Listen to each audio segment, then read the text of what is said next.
Hi, it's KCCK's Culture Crawl. I'm Dennis Green, and my guests today are from the Iowa City Community Theater. Michelle Payne-Hinz directing an upcoming production of the Triangle Shirtwaist Factory Fire Project, and Michelle's retired Kirkwood faculty, so welcome home. Thanks very much. Nice to have you here. Thanks. And from the board of directors for the Iowa City Community Theater, Eleanor Levin. Eleanor, welcome. Thank you. Before we talk about the play specifically, like every other performing arts organization, coming back post-shutdown, I'm sure has been a bit of a challenge. This is the first production back at your longtime home on the Johnson County Fairgrounds. So how's it going? That's correct. We are, I would say, some combination of feeling like baby deer getting our legs under us and pleasantly surprised at how well things are going. I genuinely thought we were going to have more problems with things like technology failure. Just after things, basically I was the only one in the building for 2 years. As the president, I was going in at least every few weeks just to make sure that our assets were secure and nothing was disappearing or breaking. But we really expected there to be more troubleshooting of just things that had been either running or not running for 2 years. And really that stuff hasn't come up. And I realize I'm jinxing myself completely by saying this now. But really the biggest challenges we've had have just been like reminding people we're here and we're letting people know we're back and clarifying what's in person and what's not and what mask requirements are and figuring out what language to use to be clear but also not sending people paragraphs of text. And yeah, it's been interesting. It's I think the thing that none of us really expected when things started to come back was just how many details that we kind of had forgotten went into doing a thing, whatever that thing was. Yep. Now, of course, add masks, add distancing, add all of that. But, I've run into that myself several times. It's like, oh my gosh, yeah, this requires me to do not only this, but also this, and this. I forgot that. And we have some incredible longtime volunteers who stepped right back into their roles. But we also have some people who, over the course of the pandemic, stepped away. And so we're trying to fill roles and remember what those people did. And yeah. So first production back home after a long layoff is about the Triangle Shirtwaist Factory Fire. I just got done reading a book within the last 6 or 8 months that took place at this time in New York, which was the early teens, right? 1911? 1911, yeah. So tell me a little bit about the play and also what is unique and, and why this one? Okay. The play is divided into 2 halves. And so Act 1 is the fire. And it uses testimony, interviews, newspaper stories, court transcripts in the second act to actually use the words of the people who were involved in the fire to a large degree. And the actors have felt a great deal of responsibility to get those words right. The core, the centerpiece of the play is a reporter named William Shepard. He worked for the AP, and he just happened to be walking down a street in New York. He was based in the Midwest. Happened to be walking down the street in New York and saw the fire start. And so he was immediately at a phone, sent it into AP, and the story went nationwide. Otherwise, it might have just remained a New York story fire. But it was truly devastating. It was a brand new building. It was advertised as fireproof.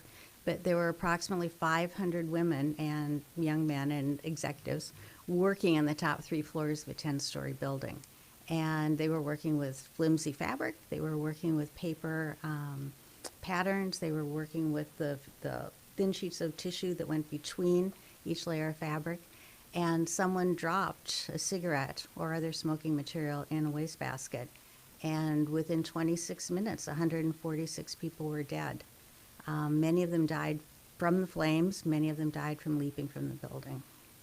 When you explain how this relies on the words of people who were involved, it reminds me of the Laramie Project. Yes. Almost 100 years later. But it sounds like it's kind of that same, the characters telling their own stories kind Very of format. much so, especially the first act. The second act is primarily the trial scenes.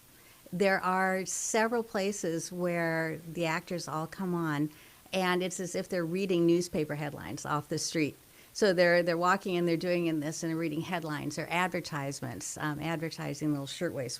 Those were those fancy white blouses that the women wore in Edwardian times, paired with skirts. Very freeing not to have an entire dress on your body, to be able to mix and match your pieces. It was a big selling point for back then. What do you think is the continuing impact of this? As you said, if not for the one reporter being in the right place at the right time, might have just been a terrible fire in New York.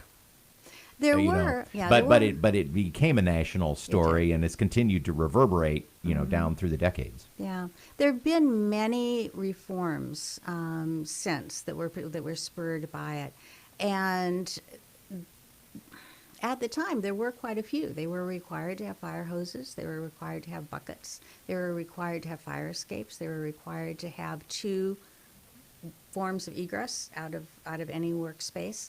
And those are all very common today. Those are still rules that we have. But there were equipment failures. There were hoses, but no water pressure. And so there were buckets, but no water. There was a fire escape, but it had been built from metal that melted. And so it had never gone all the way down to the ground, but then the heat of the fire actually melted and warped it, so it was unusable. They kept one of the doors, although this was the basis of the trial. They kept a key, they said, in one of the doors so that the girls could get out if they needed to. But their primary exit was through one exit so that they could check their bags to make sure they weren't stealing anything. And one of the things that comes up in trial is that the owners estimated that they might have lost up to $25 worth of goods in any given year. But they also said that their total income for any given year was $1 million.